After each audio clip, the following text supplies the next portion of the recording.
Olá a todos, todas e todes. Eu sou Dan Seixas, sou fotógrafo, artista e produtor cultural. E tenho o enorme prazer de apresentar a vocês o Terreiros e Quintais de Afeto, um coletivo cultural que eu e minha parceira Joyce Ramos fundamos em 2020. Nossa sede está localizada na comunidade de Bananeiras, em Guaraciaba do Norte, a 300 km de Fortaleza, mas atuamos de forma itinerante percorrendo outras comunidades da região.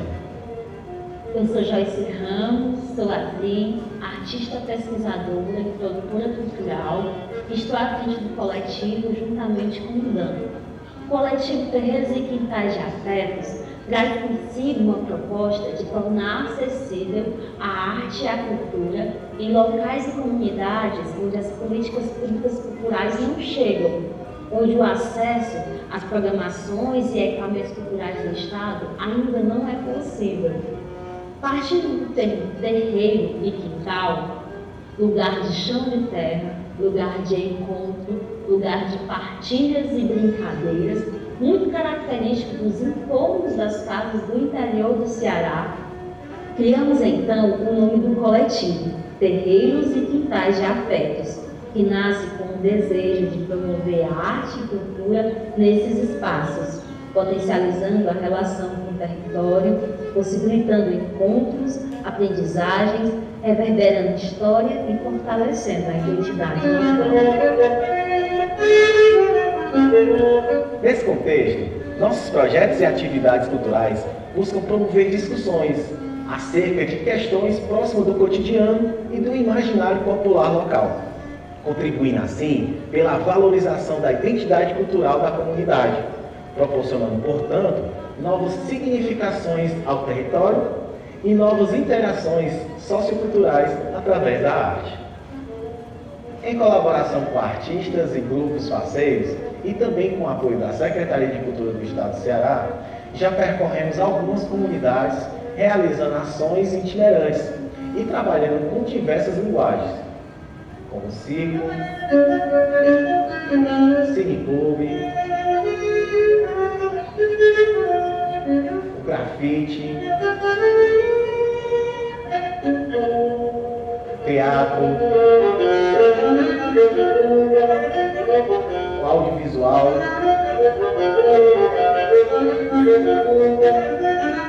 patrimônio cultural e meio ambiente.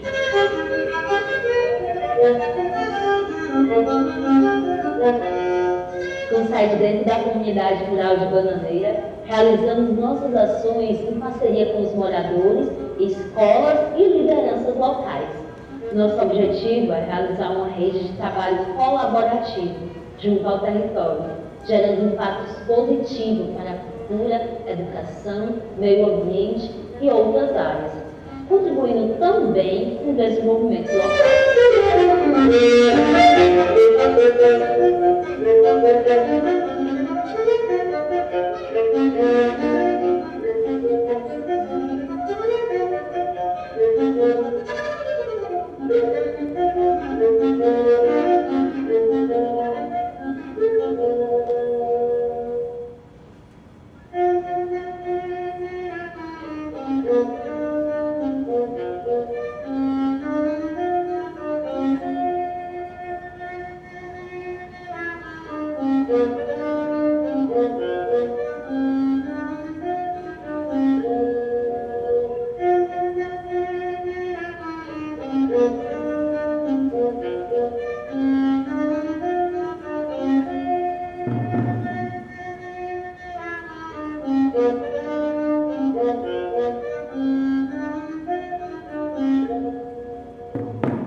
Se você tiver alguma fé. Avante, avante, caros companheiros, vamos navegando pra ganhar o mundo inteiro. Esse reisado é do Oriente, que chegou aqui agora e partiu para Belém, junto com Nossa Senhora, e partiu para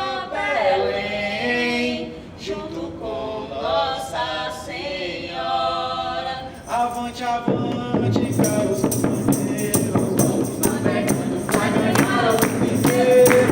Avante, avante, caros companheiros, vamos navegando pra ganhar o mundo inteiro.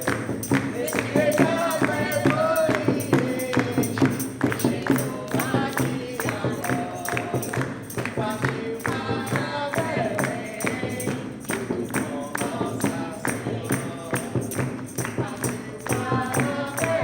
Avante, avante, caros companheiros, vamos navegando pra ganhar o mundo inteiro. Avante, avante, caros companheiros, vamos navegando pra ganhar o mundo inteiro.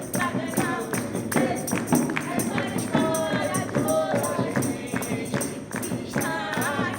está aqui agora. Estamos aqui nesse terreiro para desviar melhor. Estamos aqui nesse terreiro para desviar melhor. Avante, avante, caros companheiros, vamos navegando pra ganhar o mundo inteiro. Avante, avante, caros companheiros, navegando pra ganhar o mundo inteiro. Boa noite, senhoras e senhores. Nós somos o coletivo Terreiros e Quintais de Afetos e hoje estamos aqui para apresentar o projeto Desfiando Memórias, um projeto desenvolvido dentro do Laboratório de Criação e Pesquisa, Lab Teatro da Escola Porto Iracema das Artes.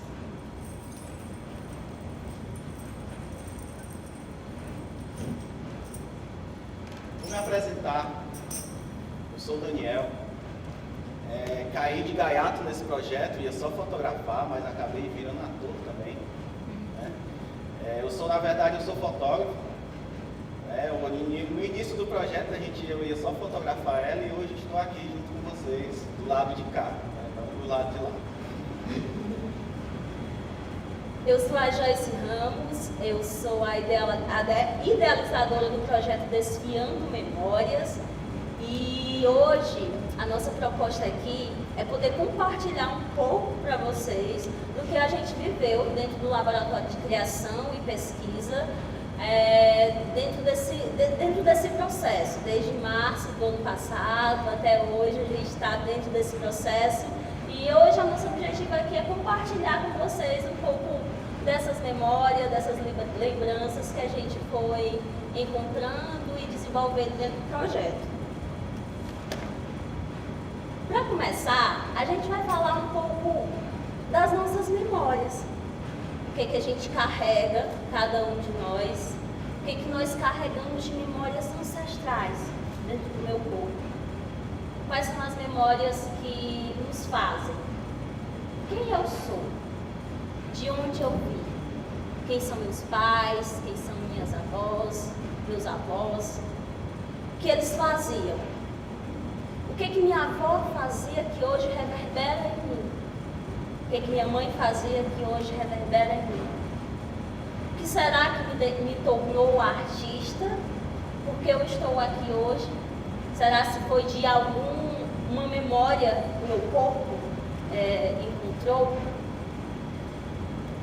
E o projeto Desfiando Memórias, ele nasce justamente aí, dentro das nossas memórias adormecidas, que estavam no meu corpo, que estavam dentro do corpo do Dan, que estavam em outros corpos, que a gente foi juntando e formando o projeto Desfiando Memórias.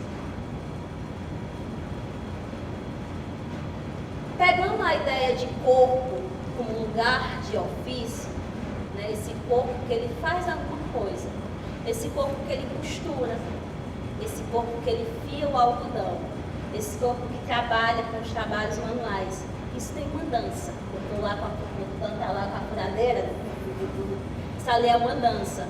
Quando minha avó estava lá fiando algodão, isso é uma dança.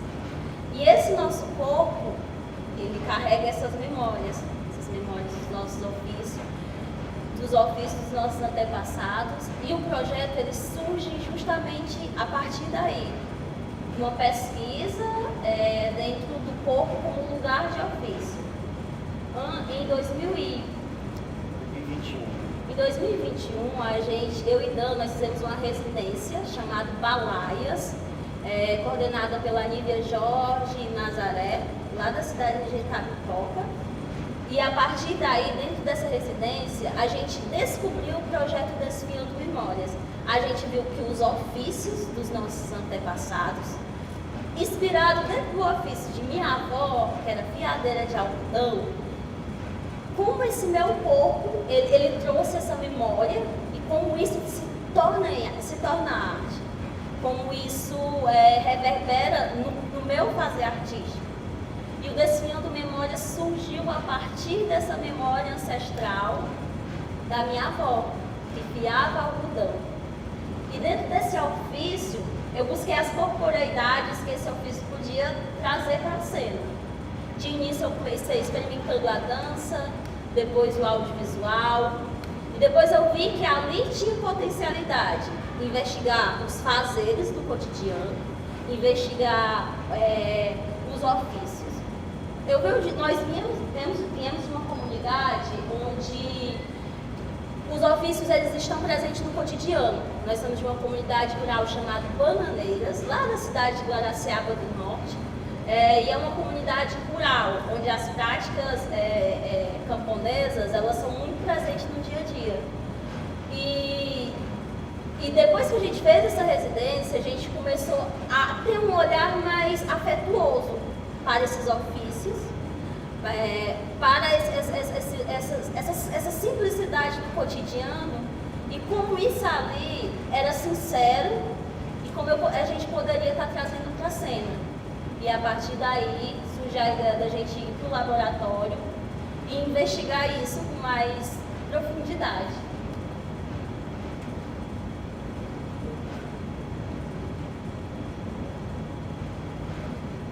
Eu venho de uma prática de teatro, onde eu trabalhei no meu início como artista, era um trabalho mais voltado para teatro tradicional.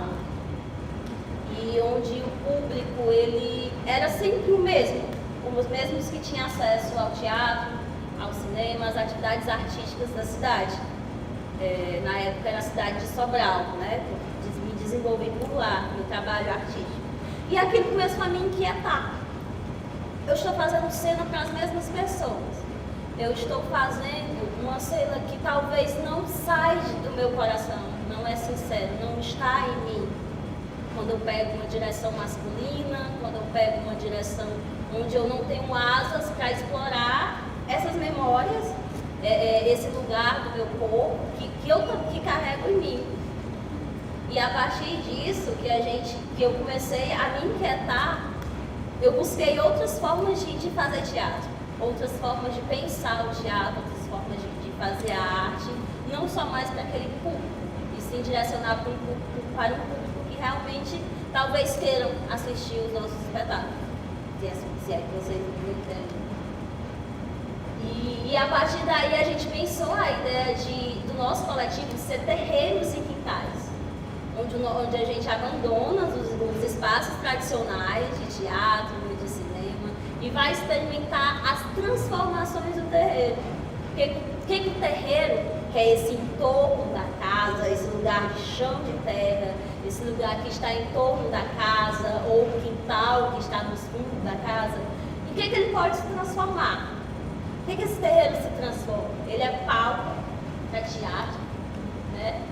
Ele pode ir passando aí, e é lugar de brincadeiras, risos, lugar de capoeira, lugar de circo, e essas são imagens de projetos que a gente já realizou em terreiro. Esse é o audiovisual também, que a gente tem o cinema no terreiro, onde a gente está levando, explora essas transformações do terreiro. O terreiro não é só mais aquele lugar de cultivos, ele é um lugar de cultivos múltiplos, cultivos de arte, cultivos de cinema, cultivos de teatro. E é isso que a ideia do Terreiros e Quintais de Afeto traz, é transformar esse terreiro em lugar de afeto, em lugar de aprendizagem, em lugar de formação.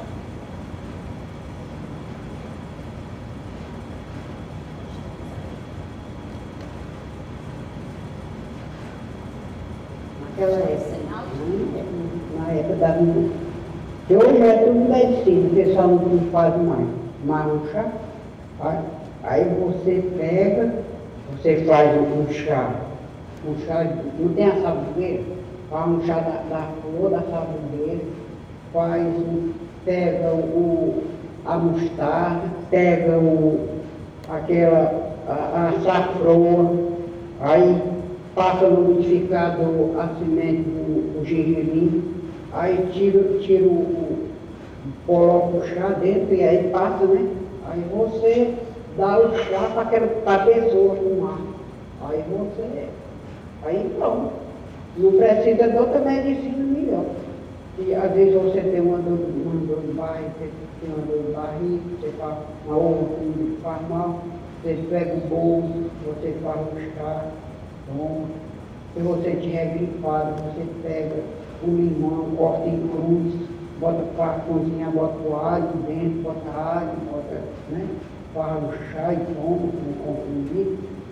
E até hoje eu ainda faço assim, eu tenho minha medicina. Quando a gente convidou Dona Socorro, é uma rezadeira lá da nossa comunidade, né? E a gente convidou ela para falar das ervas, porque o terreiro também é um lugar de medicina. É um terreiro onde se cultiva as ervas, onde se cultiva essas medicinas. E é um terreiro medicina que a gente chama. Essa Dona Socorro, nossa primeira pesquisa com ela também, a gente estava pesquisando sobre como contar histórias, né? Como é que essas pessoas contam as histórias dela, os trejeitos, né? E tudo aquilo ali a gente ia absorvendo no nosso corpo também, né? Quando ela falava alguma coisa e expressava com o rosto, expressava no corpo. E a gente ficava pensando, poxa, essa mulher nunca fez teatro e ela está falando uma história que a gente está visualizando essa história. Então foi nessa visualização da história que a gente estava vendo dessas pessoas simples contando, que a gente absorveu para nós, para poder expressar nas nossas histórias também no palco. E aí a gente leva todo esse projeto, essa terreirada, está dentro do Laboratório de Criação da Escola Porto Iracema das Artes, somos artistas interioranos e agradecemos muito essa oportunidade de poder ter desenvolvido essa pesquisa dentro do Laboratório de Criação em Teatro. A gente que trabalha no terreiro, a gente trabalha com todas as linguagens, né? A gente trabalha com teatro, a gente trabalha com audiovisual, né? Fotógrafa, eu sou realizadora audiovisual e também sou atriz. E a partir daí, quando a gente junta essas nossas habilidades, a gente quer aprimorá-las. E tivemos essa oportunidade de desenvolver, dessa vez, dentro de um laboratório. Agora eu vou começar a falar com vocês sobre o nosso tutor, né? Vocês têm aí quem é dos laboratórios, tem aí seus tutores. O nosso tutor é o querido Cláudio Ivo. Fizemos questão de escolher um tutor daqui do estado, ele é daqui da cidade de Fortaleza. Como nós queríamos um teatro que dialogasse com o terreiro, com o chão de terra, então a gente pensou muito nas expressões das manifestações populares, da cultura popular do Ceará, especificamente do Ceará. E o Cláudio, esse tutor, ele tem uma pesquisa com os mestres da cultura muito linda. No corpo dele, ele é um multiartista, então ele traz essa cultura popular muito viva no corpo dele. E era isso que a gente queria quando a gente optou por escolher Cláudio, né, esse artista daqui do estado mesmo. E assim, a gente, como o projeto estava indo para um caminho, né, quando a gente conheceu o Cláudio, a gente começou a ter essa primeira tutoria com o Cláudio, a gente viu, não, o nosso projeto vai para outro caminho. O negócio é terreiro, o negócio é essas pessoas, e quando a gente viu a reação da nossa primeira apresentação, teve 2 pessoas. Isso é no quintal da nossa casa, no primeiro dia, na primeira experiência da tutoria, a gente já foi experimentar essa contação de história no nosso quintal, a gente fez questão de ser o quintal. E os vizinhos, aquela que passou anterior com a máscara, é uma vizinha que também foi cativada, nunca tiveram acesso a teatro, acesso à cultura,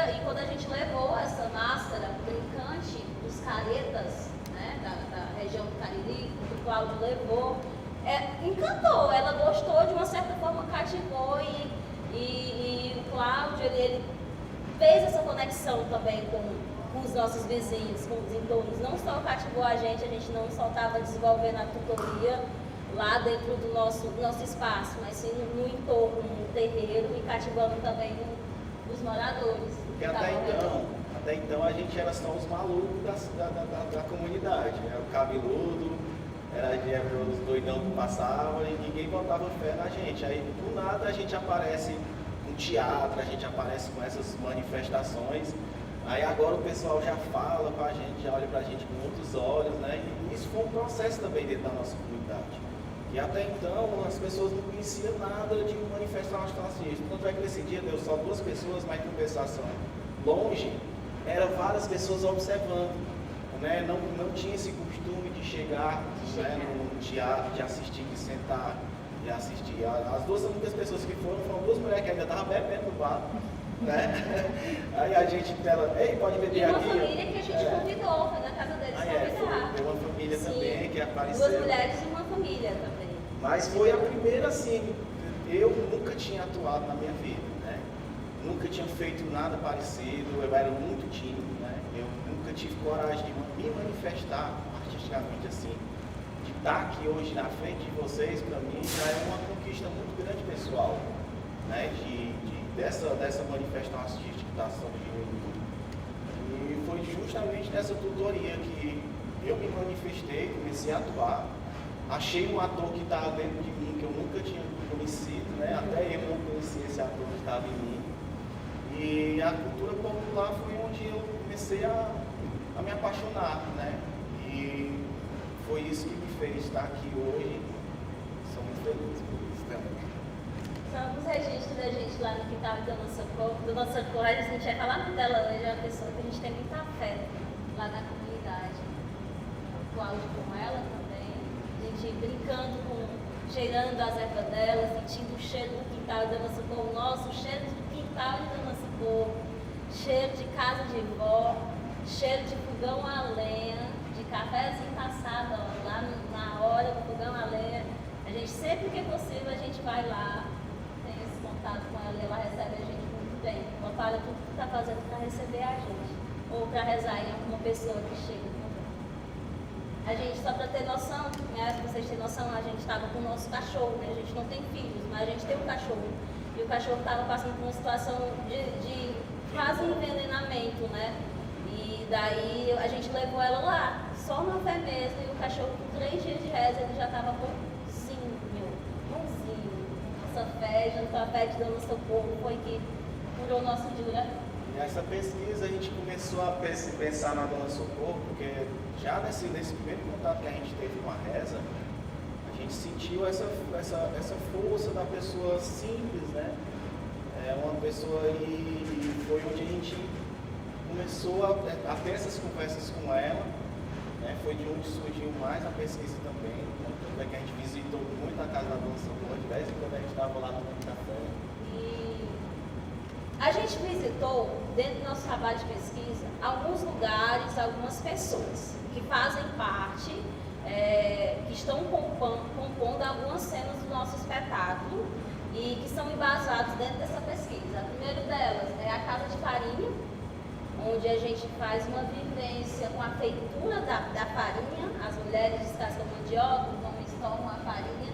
Isso também embasou a nossa pesquisa. A gente visitou esse espaço, essa Casa de Farinha, que também já é um lugar muito afetuoso para a gente. Porque a Casa de Farinha é o encontro das pessoas, né? As pessoas chegavam ali para fazer suas atividades rurais e naquelas atividades iam surgindo as histórias, no tempo do meu pai, não sei o quê. E isso a gente foi para fazer essa pesquisa lá dentro também na Casa de Farinha, para a gente ir absorvendo essas histórias também do professor. Até que a gente conheceu a história da Maria Casinha, a gente viu história de outras pessoas, tudo ali dentro daquele ciclo de trabalho, né? Apesar de ser um trabalho pesado, porque a gente ainda tentou lá e descascar ele, não dá não, viu? Ficar descascando aqui. Enquanto eles trabalham, elas descascam mandioca, conversa rola. Mas é fuxico, é música cantarolada, e enquanto essa é o trabalho das mulheres, né? Já os homens, eles vão para a parte mais pesada, arrancar mandioca, transportar mandioca, e aí para a feitura da farinha. Agora, nós vamos entrar com uma parte muito específica do nosso projeto também, que são as memórias que estão em torno do bolo manzap. Alguém conhece o bolo manzap aqui? Bolo manzap? Já ouviu falar? Só a Letícia, que é do projeto. Vocês Então, vão conhecer agora, vai passar um vídeo que a gente fez esse registro todo dessa feitura. E nesse registro a gente ia conversando também com a dona Aldenir, que vocês vão conhecer agora. o bolo manzap, ele é uma tradição indígena, na qual os indígenas eles fazem o bolo a partir da cuba da mandioca. O que é a cuba da mandioca? É a mandioca descascada de molho durante uma semana. Ela fica de molho durante uma semana e ela se torna cuba. Então, é um bolo artesanal envolto por folhas de bananeira, assado nesse forno aí que vocês estão vendo.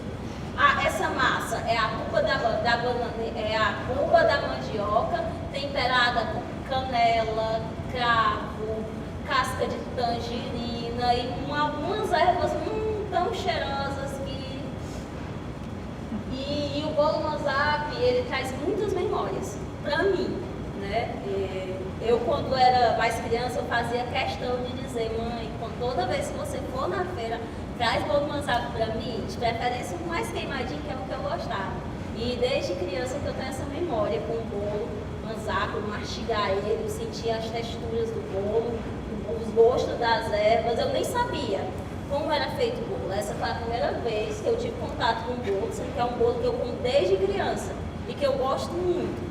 E dentro da pesquisa do laboratório de teatro, a gente teve essa oportunidade e essa curiosidade de saber como é que o bolo manzap é feito. E aí a gente trouxe a própria dona Aldenir para mostrar como que é, né, no vídeo, como que esse bolo é feito.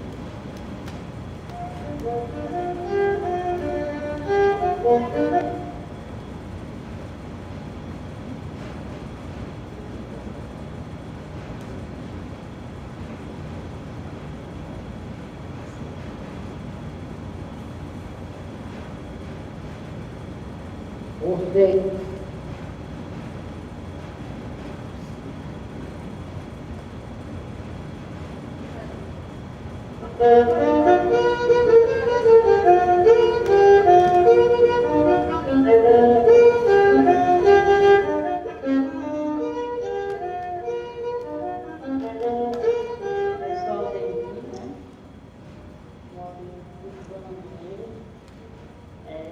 Eu aqui no pé da serra hoje para fazer um bolo manzap, né?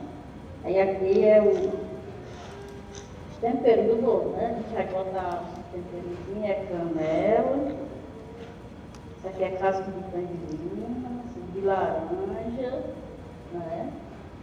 É porque ele fica muito bom, né? Consegue dar um saborzinho tão gostoso que você come muito esquece. Mas é muito bom. Isso aqui era da minha mãe, meu pai, que eles não fazem fazer essas coisas. Eu amo fazer esse trabalho.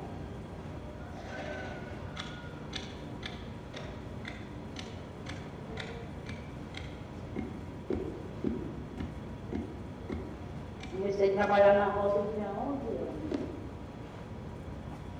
Vou contar minha história. Meu pai me ensinou a trabalhar desde eu estava com 11 anos, eu comecei a trabalhar. Eu, com 11 anos, eu lavava massa. Eu cheguei a tirar 28 medidas de bolo. Trabalhei até com a minha idade de casei com 22 anos. Lutando na roça. E eu amo minha profissão. Ser agricultora é tudo na minha vida.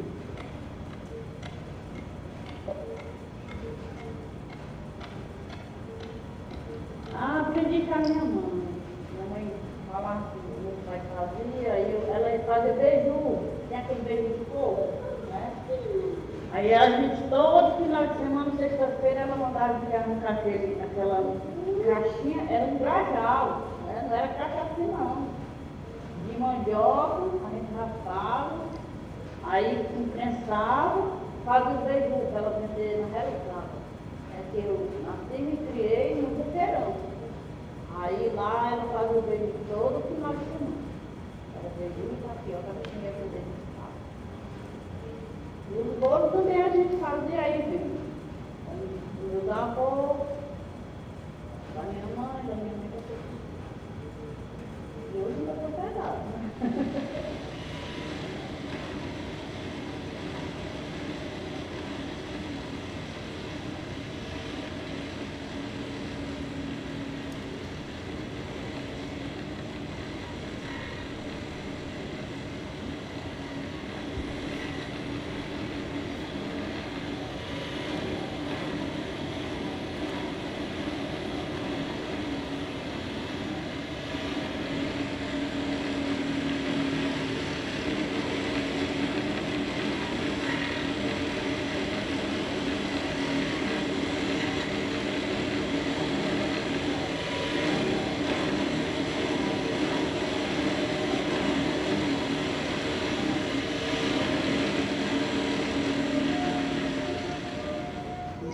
Aí casei, os rapazes ali, aí fiquemos vendendo tapioca todo final de semana, todos os sábados, 2 horas da manhã, a gente ficava debaixo dessa casa de galinha. Eu morava ali, onde eu morava, fazia de palha, porta de palha, a janela era um surrão assim, minha janela é um surrãozinho desse daí, a minha janela. A cozinha era um pote de palha dessa palmeira. Minha vida, minha filha, foi fácil.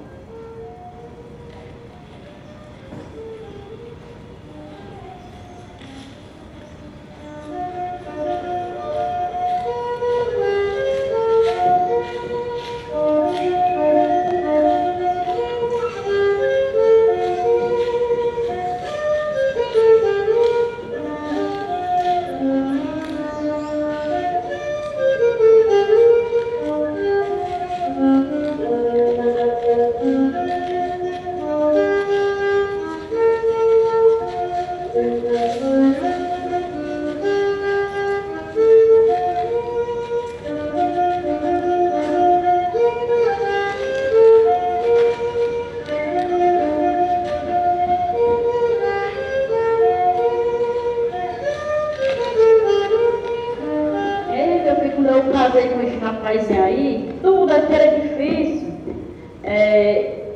A gente fez farinha, muitas casas de farinha. Eu sofri demais. Essa minha Camila aqui, ela tinha o quê? Ela tinha 6 meses. Iniciei aqui de serviço, 5 horas da manhã, quando dava ali meia-noite, 1 hora da manhã, a gente vinha para casa. Tudo era tão difícil, então, que eu me lembro que fosse hoje.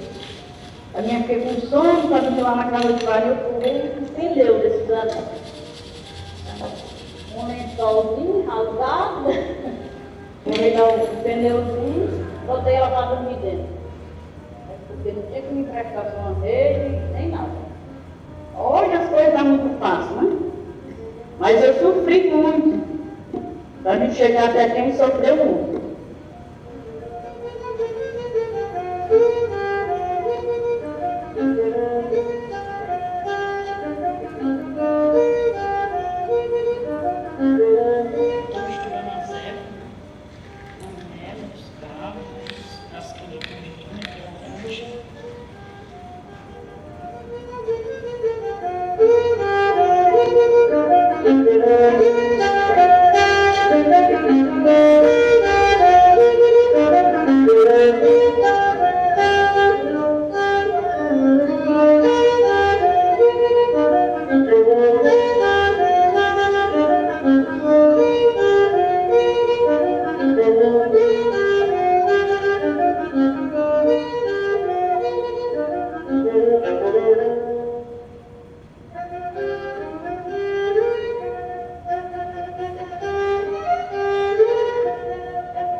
Deu água na vontade. Versículo. Vocês ficaram com vontade aí. Depois eu trouxe para vocês. Dona Aldeni fez ontem. Bem quentinho, lá da cidade de Guaraciaba do Norte. Especialmente para vocês. Feito pelas mãos dela. Opa! Na garrafa. Era mel de cana. Mel de cana. É adicionado mais ou menos uns 5 litros de mel de cana ali. Aí, nesse dia, ela não tinha a quantidade ideal de mel de cana, então ela derreteu uns 2 kg de açúcar para poder fazer o mel também, para poder Vai ficar muito mel, até aquela massa virar bem, né, palpável. Vai muito. E aí, vão querer experimentar esse bolo? Vocês podem levar para casa, meu Deus, será que é o suficiente? Vamos lá, bolo Manzap, né, feito pela Dona Aldeni, lá do sítio Bananeiras.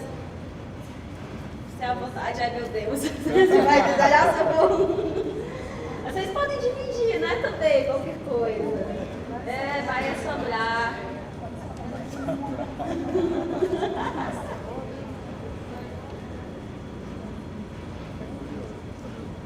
Bolo Manzap, gente. Os que vende na feira, vende na feira, vende melhor do que banana, né?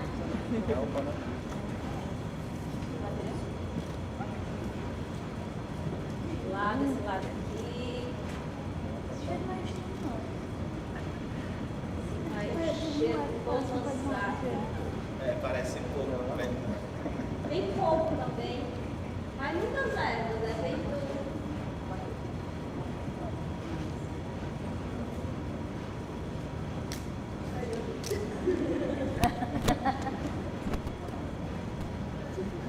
Pronto, é.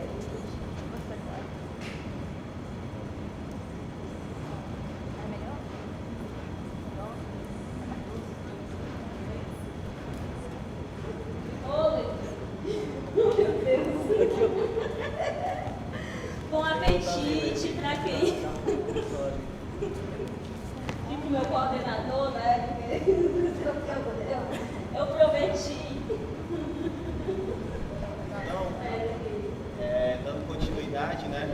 A gente, nessas conversas que a gente teve com essas pessoas, foi onde a gente começou a montar nosso repertório de histórias, né? A gente decidiu que nosso trabalho seria a contação de história, né? A gente foi absorvendo as histórias dessas pessoas, né? Ouvindo e pegando elementos de histórias e outras, a gente foi juntando para poder fazer a nossa contação de história. Uma história que já era muito conhecida no imaginário popular, a gente pega e adiciona nossos elementos também da nossa terra, da nossa região. Observar essas pessoas dentro da pesquisa, contando suas histórias, o jeito que elas contam as histórias, com a naturalidade que elas contam a história, foi o nosso próprio laboratório de pesquisa em teatro. Né? Com certeza vocês conhecem uma figura, né? Você olha assim para ela, a gente que é artista ou não, ou que tem uma certa mania de observar as pessoas, vê o jeito dela, como que elas conversam, mexendo no cabelo, mexendo na mão, e observar essas pessoas da pesquisa como nosso próprio laboratório de pesquisa, para assim nós também aprender com elas a contar histórias de forma sincera, não de forma não real, mas sim sincera, que vem de dentro. A gente vai mostrar um pouco das histórias que a gente escutou na pesquisa.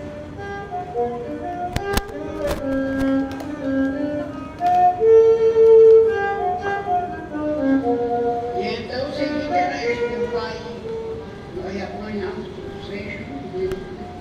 Era assim um canto, você chegava a ver um canto de feijão ali. Sim. Aquelas, quando era de não sei, trabalhava os vizinhos, você tinha que dar um vizinho, um vizinho também, tem um vizinho aqui. Você tinha que fazer os mulheres para lá para nós ver a feijura. Aí durante a cultura do feijão é que tinha as histórias. Mas a senhora lembra de alguma história?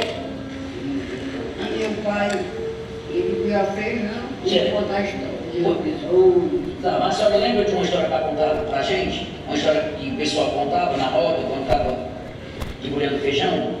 Lembra? Pois me conta, por favor, conte pra gente.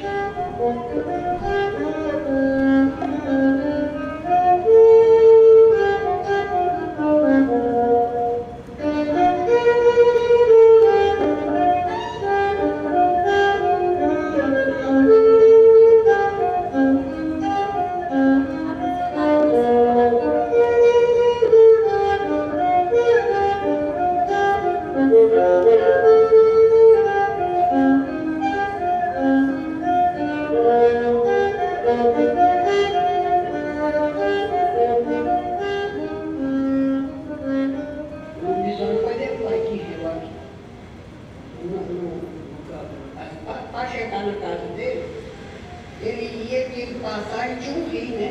Um rio para passar e era escuro. Aí nós temos no sertão, tinha muito ensino, né? Aquelas. Aí tinha amarrado para aqueles caminhos. E a ação do sertão é outra, né? Meu pai disse que ele um negócio passando assim, né? Um bicho preto, né? Pensava que era um momento. Aí chegou lá minha disse, agora nós vamos fazer um carro até cá perto de amanhecer. Aí depois você vai. Aí o papai disse que o bicho botou pra ele. Bicho preto, grandão, disse que outro. Mas ele não disse o formato do bicho? Era só preto e redondo. E os olhos, o papai disse assim, meu filho, agora vamos fazer, ou você me come ou eu lhe como. Papai, que conta essas coisas. Sim.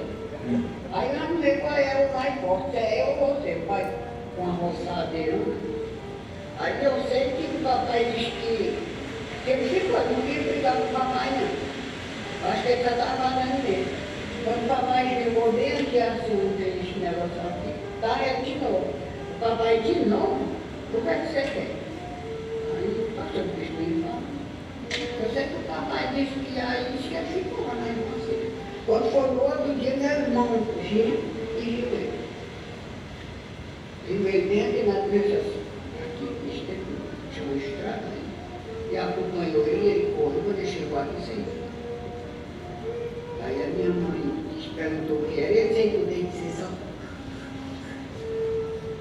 Aí, quando foi no outro dia, quando ele viu, eu disse, deixa meu papai. E até um tempo, deixa, parece que não sei quem viu, ele viu a sobrinho. Depois disso aí viu, mas só viu a mortalhada,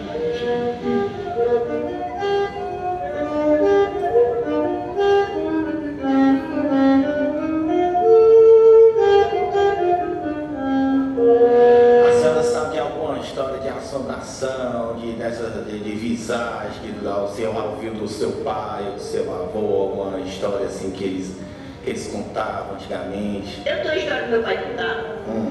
Pois como? Meu pai contava uma história. Eu era menina, desde tempo para você uma menina bota dois na cabeça. Meu pai dizia que matar as pessoas é bom. Não é bom matar ninguém, porque quem ficou para matar a gente foi Deus. Deus é que deu na hora certa e no dia certo. Aí meu pai dizia, era uma história que meu pai contava, mas eu me lembro de pouco. Meu pai dizia que tipo, um matou um homem, aí disse que aquele finado nos pinhaços. Aí diz que o rapaz ia pra casa da namorada dele. Aí, mãe, eu vou pra casa da minha namorada. Meu filho, vai não. É muito longe de lá pra cá. Ele, não, mãe, eu vou pra casa da minha namorada. Aí ele foi pra casa da namorada. Aí quando vinha, se embora pra casa do pai dele, aí ele diz que escutou um grito. Ele fala que Nossa Senhora, lá que era uma assombração. Eu já que subi nesse pé de faveira. Tinha um pé de faveira bem grandão no sertão, né? Aí ele disse, eu já me subi aqui aquela visagem, aquele grito vem no meu rumo. Aí ele subiu do pé de faveira, ficou no 8 pé de faveira. A lua clara, bem clara. Aí, e lá tem aquele grito, mais pra velha. Oh meu Deus, oh meu Deus, oh meu Deus, me ajude, meu Deus. Aí o homem subiu do pé de faveira, ficou duro. E ele chegou debaixo do pé de faveira, ele disse que só deu aquela pancada. O cara rebolou no defunto no chão. Aí rebolou o defunto no chão e ele disse que lá de cima esse chão de casa. Não, a pessoa morta nos pinhaços. Aí, eu tinha 8 anos depois que papai contou essa história, ainda hoje está aqui. Aí ele foi desficar com aquela pessoa rebolou aquele corpo no chão. Aí ele disse, oh meu Deus do céu, oh coisa ruim é quem mata os outros. Oh coisa ruim quem mata os outros. Ele lá está sofrendo porque ele matou. Agora Deus botou eu para carregar este povo. Até pagar o dia da minha sentença de eu ter matado este povo. Oh coisa ruim quem mata os outros. Eu tenho fé em Deus, ele lá ele nunca mais mata ninguém. Aí diz que demorou lá em cima e diz que ele vai despedir. Daqui a pouco ele jogou de novo o corpo do finado no ombro e saiu. E eu andava fora gritando, oh meu Deus, ele disse que eu lá de cima do trem de pau bicho. Esse cara aí matou um homem e agora está dando dois nos pinhaços. Graças a Deus que ele nunca faz isso, nem é de fazer. Eu estou vendo o sofrimento desse homem aí. Mas era só a alma, né? Na vista dele era só a alma com um homem carregando fogo. Aí diz que ele desceu e disse, será que ele vai voltar? Não, mas não vai voltar mais não. Ele desceu desse pé de faveira e saiu correndo, puxando atrás da mãe de fogo, cansado. Mãe, me deu uma aguinha, mãe, abre a porta, me deu uma aguinha, mãe, me deu uma aguinha. Aí a mãe dele abriu a porta e disse, que foi, meu filho? Mãe, aí eu encontrei um ali, mãe, vinha trazendo um corpo nos pinhaços. E era um homem morto. E ele gritou um grito tão feio, disse, oh meu Deus, nunca, oh coisa, mãe, quem mata os outros? Meu filho, isso é amizade, meu filho. Não, mãe, era uma pessoa mesmo, mãe. Não, meu filho, isso era uma amizade. Não, era uma pessoa, meu filho. A história é isso, meu pai contando. Eu era menino, eu escutei uma pessoa.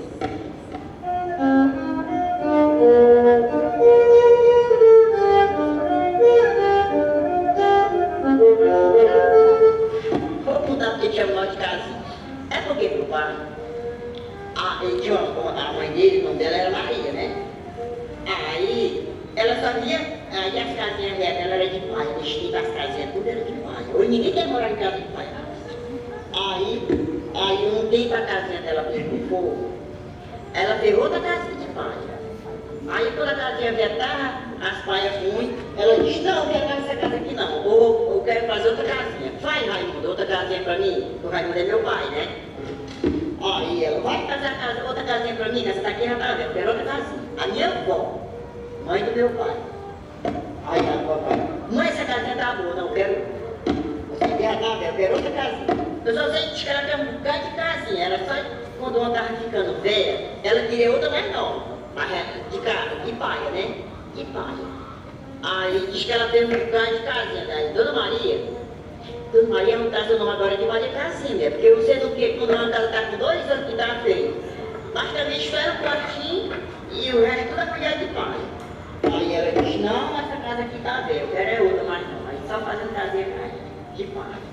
Oi, Dona Maria, aí o pessoal diz assim, ei, Florinha, bora pra casa da Dona Maria. Quem é Maria? Maria Casinha. Chamaram Maria Casinha, que ela gosta muito de casinhas. Aí fazendo casinha de paia. Aí assim foi, né? O pessoal só chamava ela de Maria Casinha. Bora pra casa da Dona Maria Casinha. E sempre gosta tudo perto da outra, onde ela morava. Faz uma casinha aqui, outra aqui.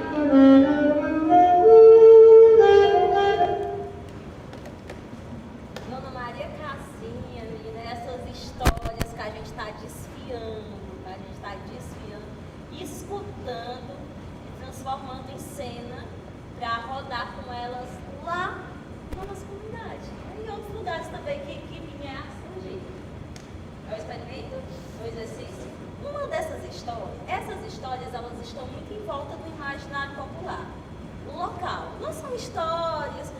histórias que se cruzam, mas são histórias dali, da região ou da própria pessoa que vai lembrando. E o nosso projeto ele tem muito isso, de buscar histórias da própria pessoa ou histórias local, né, do imaginário popular local. E a gente vai trazer agora uma história, né, que a gente traz lá de Guaraciaba, desse imaginário popular, contada pelo senhor Isaías. É isso? Boa. Falar um pouco do seu Isaías, essa inspiração que eu tive para compor esse personagem. O Isaías leva o mesmo nome da pessoa da qual me inspirei, né? Era um tio-avô que eu tinha, e dentro dessa pesquisa de memórias, eu lembrei das histórias que eu ouvia quando eu era criança, que eu ia para o sertão, no meio do sertão, e que tinha esse tio-avô que juntava os netos tudinho na sala, lamparina, né? E era a noite de contar a história, os meninos velhos morrer de medo à noite. Foi assim que eu comecei a compor esse personagem. E é uma das histórias que eu vou contar aqui agora, nesse experimento que a gente começou a ter, foi justamente uma história que eu ouvi do senhor Isaías. A gente não vai contar ela porque nosso tempo está extrapolando, né, gente? Tem os outros grupos, né? Mas aí, se vocês quiserem assistir nossas histórias, você pode voltar o slide dele pra gente ir já se encaminhando, né, para a finalização. Se vocês quiserem ver o compilado dessas histórias, né, a gente vai apresentar na nossa comunidade. A gente veio justamente aqui hoje para fazer esse convite a vocês. Bora? Foi? O reizado, a gente vai brincar um pouco de boi aqui para a gente, né, tentar finalizar. Quem conhece o reizado? O reizado foi uma das primeiras manifestações culturais da qual eu participei. Eu lembro que eu era criança, quando eu vi aquela manifestação, muitas pessoas em volta de uma coisa, fui olhar, curioso. Cheguei lá, era justamente o reizado, né? E é uma das manifestações culturais da qual a gente trouxe também para nossas contações, justamente por fazer parte já das pessoas também do local, não é isso? Boi, essa figura que nós estamos aqui com ele hoje, ele fez parte, ele surgiu no nosso rotas de criação. A gente sentiu a necessidade de levar para o nosso rotas de criação um elemento da cultura que as pessoas conhecessem, se identificassem, né? Sabe? Que bicho é esse? Vamos brincar a música lá do Novo Ano. Então a gente resolveu levar o boi, brincar e experimentar com ele no nosso rotas de criação. Pode contar.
músicas ao som da Rabeca, né? Essas músicas são todas autorais deles, que a gente está usando aqui nas nossas pesquisas. Então a gente vai caminhando para o nosso processo aí final, e hoje a gente veio mais aqui para apresentar um pouco o que é o nosso projeto e convidar vocês e a Escola Porto Iracema das Artes para se fazer presente lá na nossa comunidade de Bananeiras, para ver um pouco do resultado dessa pesquisa, desse laboratório, e onde a gente vai estar desfiando e contando muitas histórias, mais ou menos parecidas como essa, mas do nosso jeito, da nossa adaptação.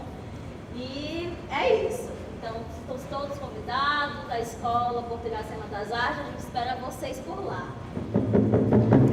Dancei, dancei, dancei, dancei igual marido.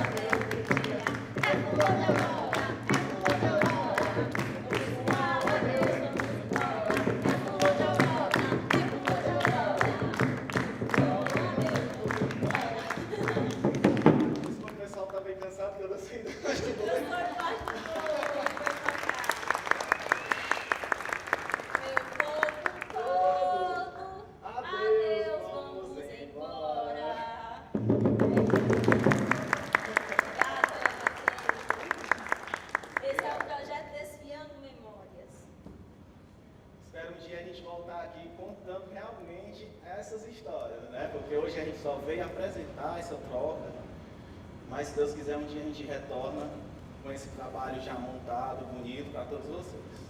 Obrigado.